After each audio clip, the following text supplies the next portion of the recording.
Hi children, it's Grandma Carla with more of Stories of the Pilgrims, and we are reading about the Treaty of Peace. And I'm sorry about the lighting, but I'm in a hotel room and it doesn't have very good lighting, but I am determined to read you a few stories tonight.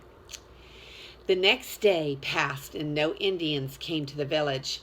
The day after this was Sunday, and the Pilgrims were always careful to make Sunday a holy day. They met in the common house to sing and pray to God and to listen to Elder Brewster's sermon. When their service was over, they started quietly toward their homes.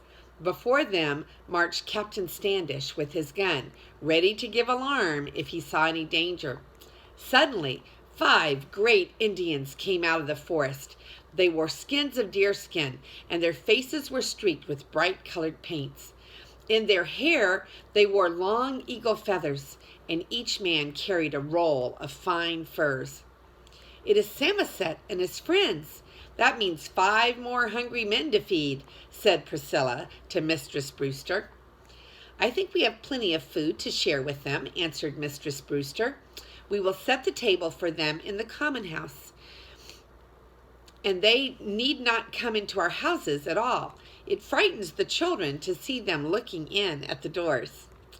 After the Indians had eaten their dinner, they spread their furs along the table, and then they motioned to bowls and knives and kettles and other things which they wanted in return for their rolls of furs. "No, Samoset, this is Sunday. This is our Lord's Day. Tell your friends we cannot trade with them on the Lord's Day. Come tomorrow, and we will be glad to buy your furs." Samoset could not see why one day was any better than another, but he told his friends what the Pilgrims had said. So the Indians rolled up their furs and without another word walked out of the village. Several days passed and the Indians did not return. The Pilgrims began to wonder if their visitors were angry because they had not taken the furs on Sunday. The men were again in the common house drawing plans for the fort to be built upon the hill, when Francis Billington and Love Brewster rushed into the room. They were pale with fright and out of breath with running. "Indians! Indians!" they gasped. "They were down by the brook gathering willows to make whistles, and we saw at least 100 Indians come out of the woods." But Miles Standish did not wait to hear the end of their story. He ran to the door and looked toward the forest. Yes, the boys were right. There was a huge band of Indians on the hill nearby. They talked together and pointed toward Plymouth village. Quickly, Captain Standish turned and gave his orders. Each man knew just where to stand and what to do in case of an attack. Then Samoset and another Indian left the band and came slowly down into the village. Miles Standish and Edward went forward to meet them. "This is Squanto, friend of English," said Samoset. "You are both welcome in our village," answered Edward Winslow. "We hope you have brought many furs to trade with us today." "No furs," replied Samoset. "Massasoit, the great chief of red men, comes to meet the white chief. Massasoit would be the white chief's brother." When the Pilgrims learned that the king of many tribes waited to see them, they wished to show him honor. Governor Carver prepared some gifts for the chief, and Edward Winslow, wearing his finest armor, went with Squanto to the place where the Indians waited. Massasoit looked like a king as he rested his long bow upon the ground and stood to receive the white man. He was very tall and straight. His garments of deer skin were beautifully trimmed with shells and shining quills, and he wore a band of eagle feathers which reached from the top of his head to the ground. Upon the grass before Massasoit, Edward Winslow spread a red blanket of fine wool, upon which he placed strings of bright beads, a knife, and a long copper chain.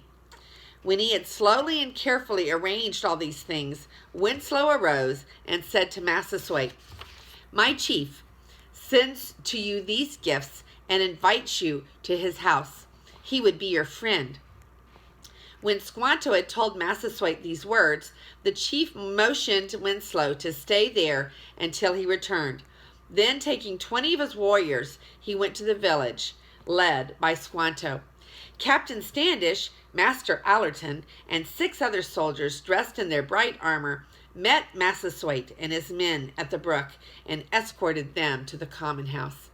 Here a large rug was spread and cushions were laid for the chief and his braves. Soon the sound of drum and fife was heard, and Governor Carver entered, followed by the rest of his little army. Then the meat and the drink were brought, and after the company had eaten together, Governor Carver and Massasoit made a treaty of peace. Massasoit arose and in his own language promised that the Indians would not harm the white man, and if other Indian tribes made war upon Plymouth, Massasoit would help the Pilgrims. He promised that his tribes should not bring their bows and arrows into the white man's settlement. When Samoset had told in English what Massasoit had said, Governor Carver spoke.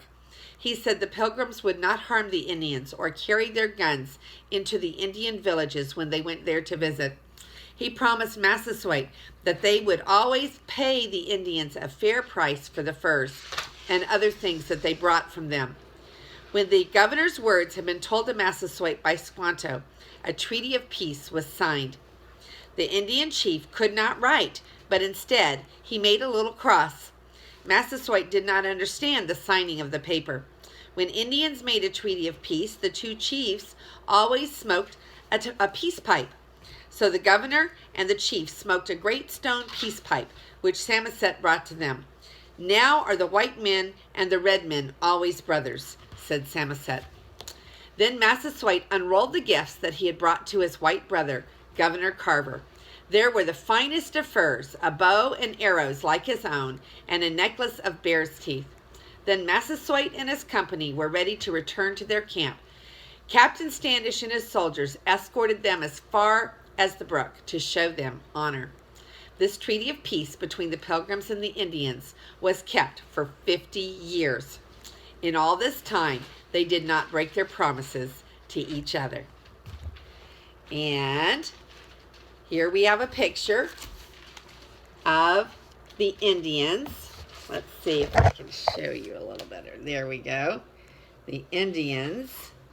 And they were standing in front of the little houses here. And see if I can find another one.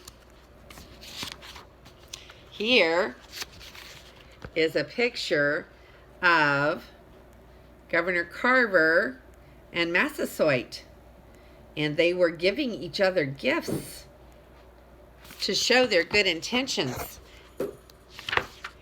And that is the end of the chapter about the peace treaty. And next time we will read about Squanto. This is Grandma Carla, and I love you.